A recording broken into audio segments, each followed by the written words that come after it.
செய்வோம்னா செய்திக்குள்ளாக கடந்து போகும். இப்ப பாவத்தையும் சோதனையும் தீமையும் சரீரத்தையும் உலகத்தையும் சாத்தானுடைய கிரியைகளில் இருந்தும் ஜெயம் பெற்றால் உனக்கு அதிகாரத்தை கொடுக்க வல்லமையுள்ள தேவன் உன்னிடத்தில் கடந்து வருவார். அல்லேலூயா. இப்ப ஜெயம் கொள்ள வேண்டியது என்ன? வேத புஸ்தகத்தை நாம் வாசிக்கிற போது 1 கொரிந்தியருடைய புஸ்தகம் 15வது அதிகாரம் அதனுடைய 57வது வசனத்தை நாம் வாசிக்கிற போது, நம்முடைய யாவாகி யாஷுவ மிஷாவினாலே ஆமென், நமக்கு ஜெயம் கொடுக்கிற தேவனுக்கு ஸ்தோத்திரம். ஆமென். இங்க ஜெயம் உண்டாக்கப்பட வேண்டும், வெற்றி கிடைக்க வேண்டும். எல்லாவற்றையும் ஜெயத்தை சுதந்திரமாக்கிக் கொள்ள வேண்டுமானால் அவருடைய நாமம் முக்கியம், இரண்டாவது விசுவாசம் முக்கியம். இன்னைக்கு ஜெயம் இல்லாத ஒரு வாழ்க்கை, ஏன் ஜெயமே இல்லைங்க.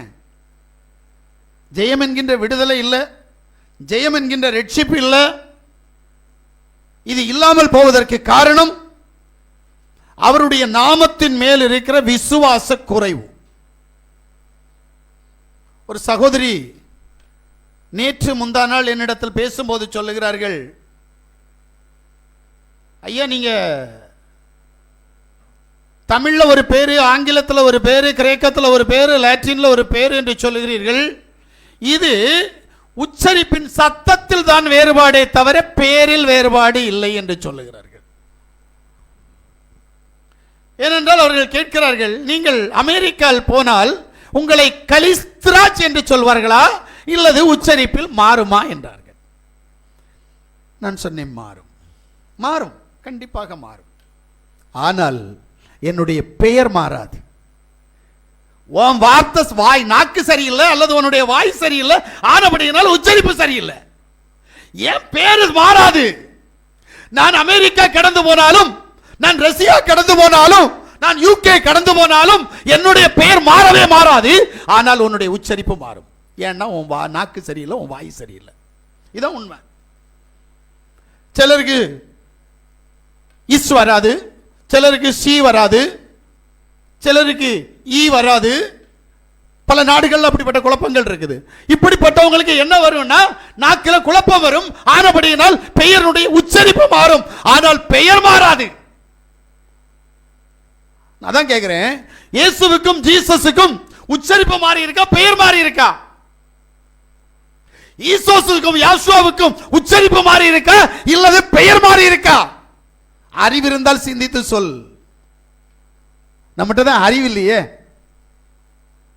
இன்னொரு ஐயா, நாங்கள் சென்னையிலேயே ஒன்றாக ஊழியம் செய்த என்னுடைய சகோதரனுடைய மகன் சொல்கிறார், ஐயா நான் சின்ன குழந்தையாக இருக்கிற போது இயேசு கிறிஸ்துவே மெய்யான தேவன், இயேசு கிறிஸ்துவே மெய்யான தேவன் என்று சொல்லி அறையுவல் கூப்பிட்ட நீங்களா கழுகுக்கும் புறாவுக்கும் வக்காலத்துக்கு வருகிறீர்கள் என்று கேட்டார். ஆச்சரியமாக இருந்துச்சு எனக்கு. நான் அவருக்கு சொன்னேன், ஐயா நான் இப்ப கழுகுக்கும் புறாவுக்கும் வக்காலத்துக்கு வரல, ஒன்றான மெய் தேவனாகிய சர்வ வல்லமையுள்ள யாவாகிய யாசுவ மீசியாவுடைய நாமத்தை பிரஸ்தாபப்படுத்திக்கிட்டு இருக்கிறேன். அந்த நாமத்துக்கு மேலையும் கீழையும் வேறு நாமம் இல்லை. அந்த ஒரே நாமம் தான் வானத்தின் கீழும் பூமியின் மேலும் எல்லா முழங்கால்களும் முழங்கும்படியாய் கொடுக்கப்பட்ட நாமம். அந்த நாமத்தை எப்படி நீ மொழிக்கு மொழி மாத்துவ? இங்க நாமத்துல விசுவாசம் இல்ல, அப்ப ஜெயம் கொள்ள முடியாது. அப்போ நீங்களும் நானும் 1 கொரிந்தியர் 15வது அதிகாரம் 57வது வசனத்தின்படி நாமத்தின் மேல் விசுவாசம் உள்ளவர்களாய் ஜெயம் கொள்ள கடந்து போக வேண்டும். அது எந்த காரியமா இருந்தாலும் சரி, விசுவாசம் இல்லை என்ன முடிஞ்சு போச்சு. நாமம் இல்லை என்ன விசுவாசம் யார்கிட்ட இருக்கணும்? குப்புசாமிகிட்டையும் மாரியப்பன்ட்டையும் போய் நீங்க போய் விசுவாசம் வச்சீங்கன்னா சம்பவம் நடக்காது. விசுவாசம் பரலோகத்திலிருந்து கடந்து வந்த நாமம், கபிரியல் தூதனால் கொண்டு வரப்பட்ட நாமத்தின் மேல் விசுவாசம் கடந்து வர வேண்டும். நம்ம 320 வருஷத்துக்குள்ளால சுமார் 8 பேரை மாத்தி எந்த பேர்ல விசுவாசம் எந்த பேர்ல நம்பிக்கை வைக்கணும்னு தெரியாததுனால முதல்ல பராபரன்ற நம்பிக்கை வச்சாங்க, அப்புறம் சர்வேசன்ல நம்பிக்கை வச்சாங்க, அப்புறம் சேசுல இப்படி 7 பேர் கடந்து போச்சு. ஆனா அவருடைய நாமம் இன்னதென்று அறிந்து அந்த நாமத்தில் விசுவாசம் வைத்தால் நிச்சயம் எடுப்பாய். அல்லேலூயா. உன் பேரை நீ மறந்து போவியா? உன் பேரை உச்சரிக்கிறதுக்கு உனக்கு ஏதாவது ஸ்பெல்லிங் மிஸ்டேக் வருமா? ஆனால் யாஷுவான்னு சொல்றதுக்கு வாய் வரமாட்டேங்குது, என்ன பண்றது? மனசு வரமாட்டேங்குது, என்ன பண்றது? அப்புறம் எப்படி இங்க ஜெயம் உண்டாகும்?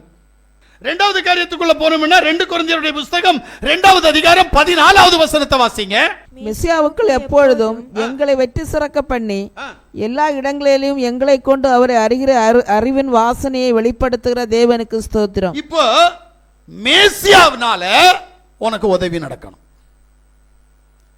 ஜெயத்துக்கு மூல காரணம் இதுதான். ஜெயம் உண்டாக வேண்டுமானால் உன்னை குறித்து யாசுவா கரிசனை உள்ளவராக இருக்கணும். அப்ப நீ அவருடைய பிள்ளையா இருந்தால் தான் அவருக்கு கரிசனை வரும். நீ உன் வாழ்க்கையில் உன் இஷ்டப்படி வாழ்ந்து உன் மனவிருப்பத்தை எல்லாம் நிறைவேற்றி கொண்டிருந்தால் உன்மேல் என் தேவனுக்கு கரிசனை கடந்து வராது. நீ நினைக்கிற காரியம் நடக்காது.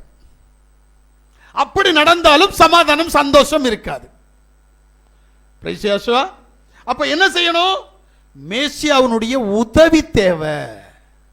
அவருடைய உதவி நம்மோடு கூட இருந்தால் மட்டும்தான் நாம் ஜெயம் எடுக்க முடியும். முக்கியமா ராத்திரி நேரங்களில் வீட்டில் தனியாக இருக்கிற போதோ அல்லது வீட்டை விட்டு வெளியில் போகும்போதோ தனியாக போகும்போது பயம் அல்லது வீட்டில் இருக்கும்போது பயம் ஏற்படும் போது பச்சிளம் குழந்தை துணைக்கு இருந்தால் கூட தைரியம் கடந்து வரும். அந்த குழந்தையால பேச முடியாது, அந்த குழந்தையால ஓட முடியாது, அடிக்க முடியாது. ஆனாலும் அந்த குழந்தையை நம்பி தைரியம் நம்மில் கடந்து வருகிறது. இதுபோல நீ ஜெயம் எடுக்க வேண்டுமானால் நீ தனித்து நின்று ஜெயம் எடுக்க முடியாது.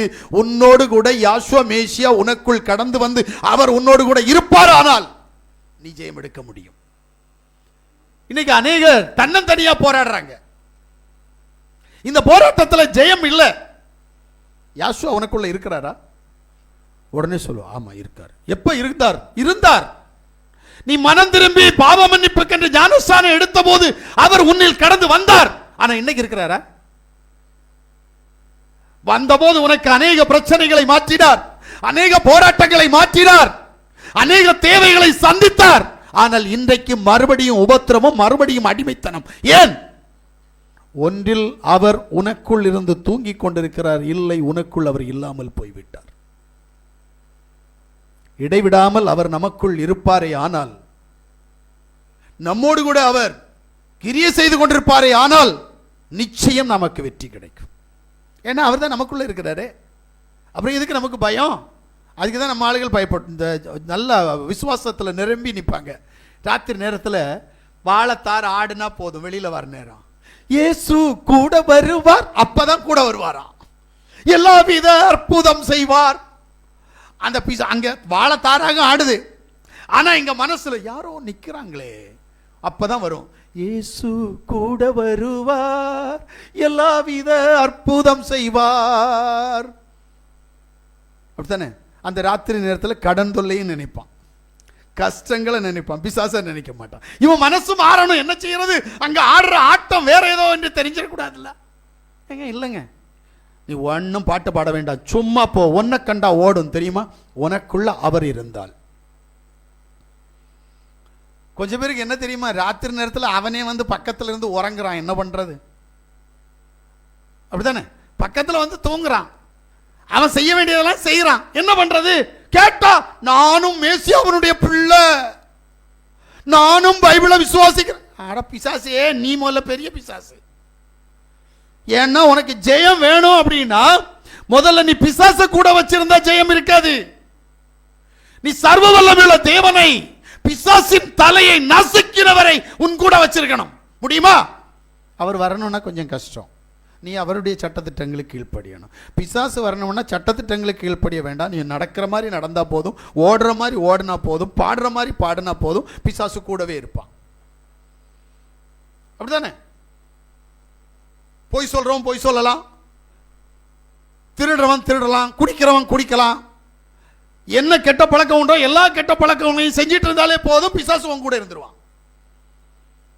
ஆனா தேவன் வரணும்னா இதெல்லாம் விடணும்.